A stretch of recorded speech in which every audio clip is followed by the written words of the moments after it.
পূজাৰ বতৰ। এইবাৰ দুৰ্গা পূজাৰ সময়ত আনন্দ উল্লাস নাই, আছে মাথো হৃদয়ত গভীৰ শূন্যতা আৰু বেদনা।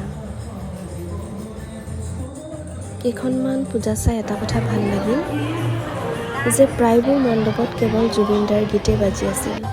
লগতে প্ৰতিখন পূজা মণ্ডপত জুবিনদাৰ প্ৰতিচ্ছবি শ্ৰদ্ধাঞ্জলি অৰ্পণৰ ব্যৱস্থা কৰা হৈছে।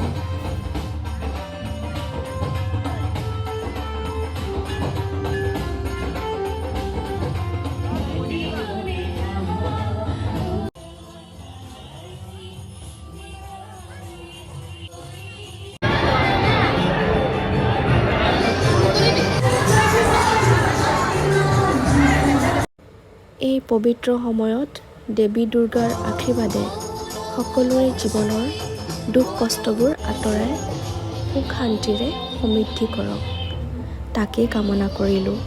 লগতে জুবিনদাই ন্যায় পাব বুলি প্ৰাৰ্থনা জনালোঁ মা দুৰ্গাৰ ওচৰত। এতিয়া সমগ্ৰ অসমবাসীৰ এটাই দাবী যে অতি সোনকালে জুবিনদাক ন্যায় প্ৰদান কৰক।